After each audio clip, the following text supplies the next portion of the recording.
Hello friends, this is Parvez and I welcome to all of you on your channel Global Studies Aspirants, and today we're going to talk about the Anglo Norman period, and in this regard we'll talk about literature of the Norman period. Okay, so let's get started.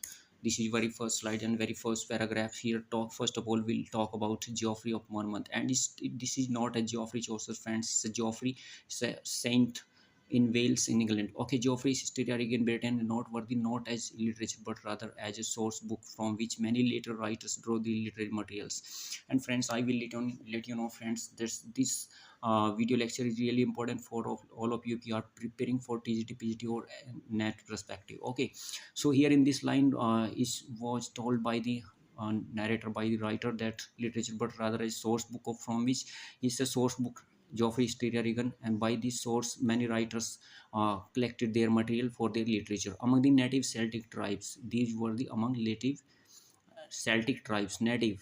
Okay, immense number of legends. Many of them were exquisite beauty, and there were a tremendous exotic beauty, or there had been preserved through for successive conquest of Britain. There was some war has was taken place. Okay, there some wars was broken on the land of Britain. Geoffrey, a Wales monk, as I told you, he was a Wales monk, collected some of the legends and added cheaply by his imagination.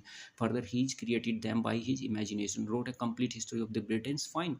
His alleged authority was in ancient manuscript. He further wrote an ancient manuscript in the native Wales tongue, okay, containing the lives and deeds of all their kings. Further, he told about the lives and styles of all deeds and works of their kings, from Brutus to alleged founder of Britain, down to the coming of Julius Caesar, to the Julius Caesar. From the Geoffrey wrote his history. Okay, fine. In this way, he wrote his history down to the death of Calvender in 689. By the death of the Calvender in 689. Now let's talk about French work of French writers. The French literature of the Norman period is interesting chiefly because of the avidity with which foreign writers seized upon the native legends and made them popular in Delhi. What happened here, for friends?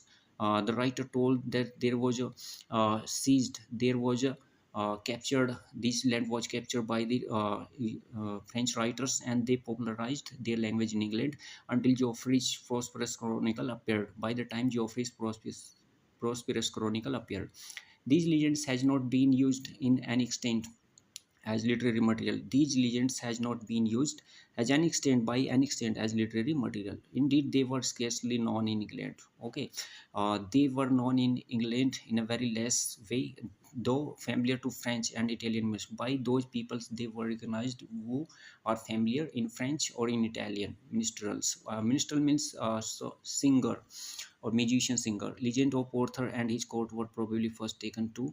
And here, what about French legend of court taken to Britain by Wales immigrants in the 5th and 6th centuries? They became immensely popular, okay, wherever they told, and they were slowly carried by minstrel and storyteller over Europe. You know what happened, friend? These kind of literature was prevailed throughout the Europe by these kind of singer or musician. Wherever they go, they expanded. Fine.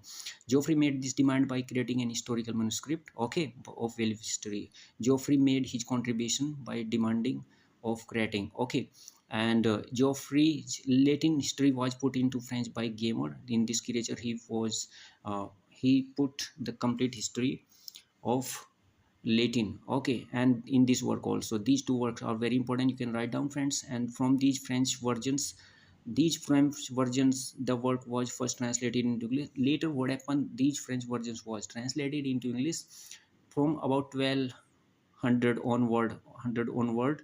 Arthur and Guinevere and the matchless bond of Celtic heroes. Okay, that we meet later 470. And in also you will find in Mallory's modern author is here you will find this kind of themes of queens and kings, okay, storage, fine, prominent in English literature. Fine, I hope you must be getting. Let's go move on the next one slide. And friends, here let's talk about the layman's brute. So layman is also a saint in England. Okay, and he talked about brute. He composed a poem, important English rhyming chronicles. It was the first rhyming chronicle poem that history related the form of doggerel verse. It was used a doggerel verse. It was used in that probably because poetry is more easily memorized than prose. It was considered that poetry is more easily memorized than prose. We give here a pre-rendering or selected lines in the beginning of the poem, okay, which tell us all we know of layman. We talk about layman. We know about name layman. Okay, by this way we come to know about layman, the first who wrote as an Englishman for Englishman. Okay, including the term who loved England and called it home. Okay, you must be getting, no matter where their ancestors were born. Actually, he was talking about the layman. He loved England, and that's why he's considered to be in England. Okay, Englishman, no matter where their ancestors were born. Now let's talk about material romance.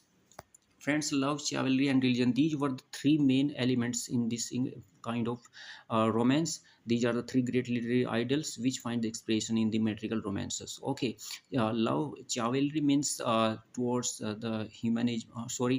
A kind of politeness towards the womanism. Okay, read these romances now. You can read these romances now in these basically major in three themes majorly, with their knights and fairy ladies. Okay, their perilous adventures and tender lovemaking, their minstrelsy and tournaments and gorgeous cavalettes. Okay, these are some literary terms. Hope you must be understanding, right? As if humanity on parade. His narrator is telling us the humanity, as you can imagine, like humanity as in prayed, and life itself were on tumultuous holiday, and life were enjoying on his gorgeous holidays in the open air. And you have an epitome of the whole childish, and you have feeling like an whole childish credulous soul, okay, of the middle age. As hero is knight, okay, and its characters are fair ladies. Its character are fair ladies, fine, in distress warriors, and in distress, okay, and warriors in armor, all right, and giants, dragons, enchanters, and various enemies of church and state. Hope you must be getting, friends. Now let's talk about the last one slide. And here I will let you know, friends, the let's talk about the pearl. It's a kind of greatest poem, okay, in that ancient era of England, that is called as Norman period. The most interesting of all Arthurian romances or those of Gawain cycle. It was the Gawain cycle, Arthurian romances. And of these, the story of Sir Gawain and the Green Knight. It is the story of Sir Gawain and the Green Knight is best worth Green Knight is best worth reading for many regions. Okay, here I'm talking about Green Knight. Green Knight is a kind of you can call, as I told you earlier, is it's uh, kind of some adventures you can call over there. First, though the material is taken from French sources, the English workmanship is the finest of our early romances. Second, the unknown author of this romance probably wrote also the Pearl. It was told by the author that these kind of romance were probably wrote also by the Pearl, in form of the Pearl. Pearl is a very ancient poem and very famous, very important poem as per your examination perspective. Friends, you can write down. And in the greatest English poet in the Norman period. Okay. Third, the poem itself with a dramatic interest. Okay, it has a great dramatic interest and vivid kind of description and vivid imagination. Moral purity is one of the most delightful old romances in any language. Okay, so that's all for today. Now it's all about this Norman period literature, friends. Hope you must be getting. And if you really like this video, please don't forget to like and share our channel, subscribe our channel, and share this video to your friend circle. Okay, I will meet you again with the next video. Till then, bye, take care. Okay, thank you for watching this video.